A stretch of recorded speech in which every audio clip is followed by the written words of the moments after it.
This is World Insight. Here's our next story. Now, ever since the Islamic Revolution in 1979, Iran has been in direct conflict with the West. Military threats, diplomatic isolation, even economic sanctions. All this is part of Iran's daily life.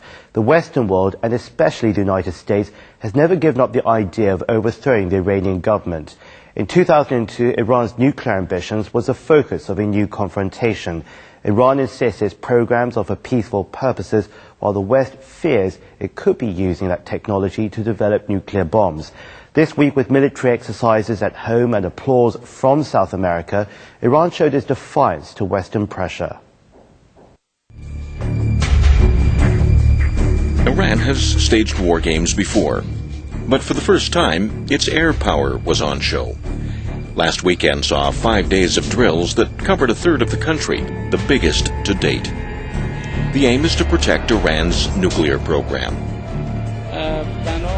This war game has been designed based on a preemptive situation, and our fighter troops will engage with the enemy as if in a real situation. Iran's military drills exercises came 1 month after joint U.S.-Israeli air defense exercises. The drill, codenamed Juniper Cobra 10, tested the two countries' missile defense system. The U.S. deployed 17 warships equipped with radar systems to detect surface-to-surface missiles. The current exercise has been planned for over a year and a half. Hence, it is not response to any current real-world event. Despite the rhetoric, many believe the drills targeted Iran. And in June last year, more than 100 Israeli jets staged a maneuver over the eastern Mediterranean. The New York Times said the aircraft flew more than 900 miles, roughly the distance from Israel to Iran's Natanz nuclear enrichment plant. No one denies Israel's unconquerable military strength in the Middle East, but Iran is also considered the missile arsenal in the region. Its missile deployment puts Israel or U.S. bases in the Gulf in range and forcefully seizes the Hormuz Straits. Military deterrence won't tame Iran's nuclear ambition, but rather make it more aggressive and suspicious, and even more determined to master nuclear technologies to ensure its own security.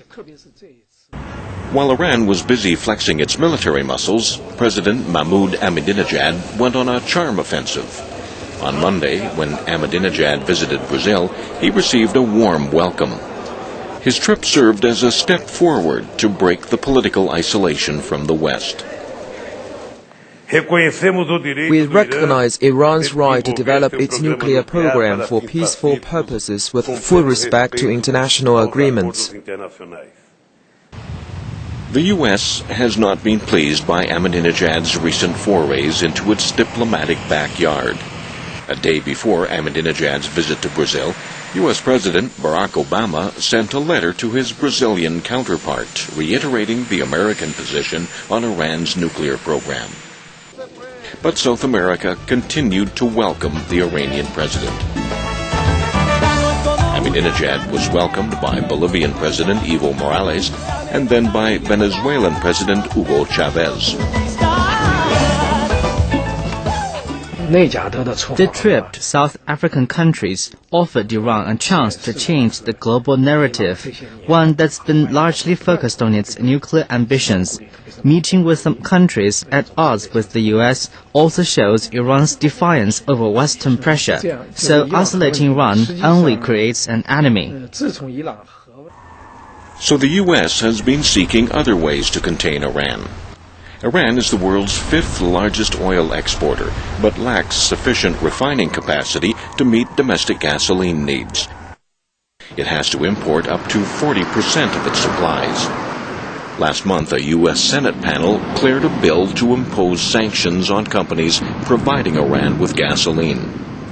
Iran then announced it would temporarily boost gasoline production by about 30%. Today, no new limitations, either from America or any other country, can be imposed against the Iranian nation. Despite all restrictions in the past 30 years, Iran has become stronger day by day.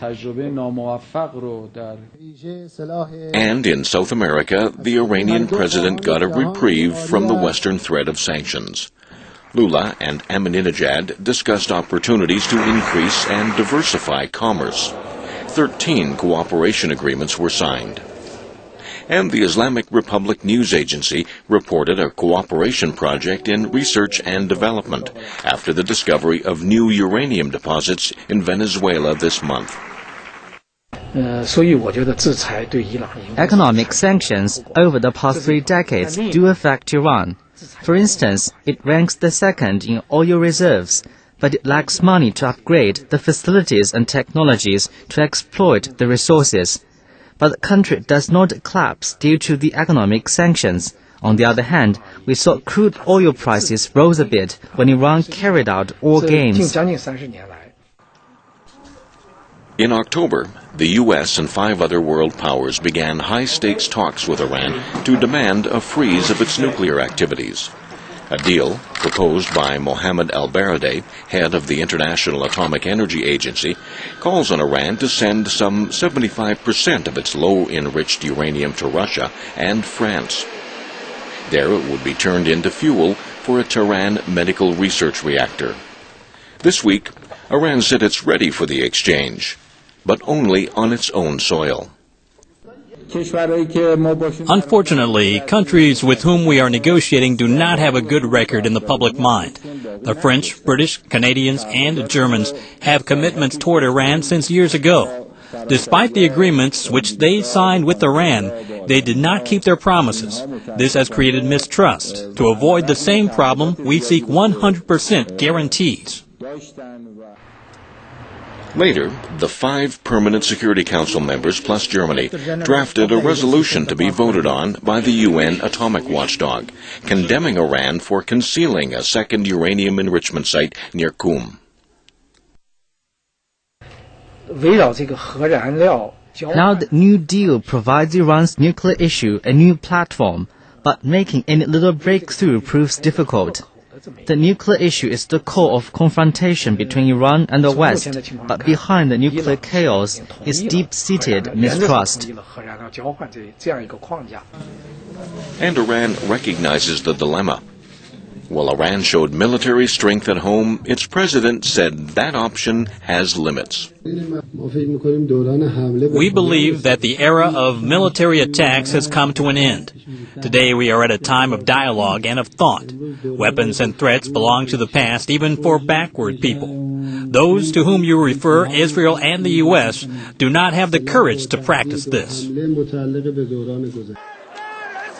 November 4th marked the 30th anniversary of the Islamic Revolution. On that day, many Iranians rallied outside the former U.S. Embassy. This enmity between the U.S. and Iran is at the core of Iran's nuclear crisis. And for that reason, Iran's nuclear crisis isn't going away quickly or quietly. Well, what does nuclear technology mean for Iran? Analysts say the country wants to ensure its security, which is constantly being threatened by Israel and the US. Also, it has ambitions of emerging as a regional power in the Middle East. Solving the Iranian nuclear issue requires improving relations for Tehran and Washington.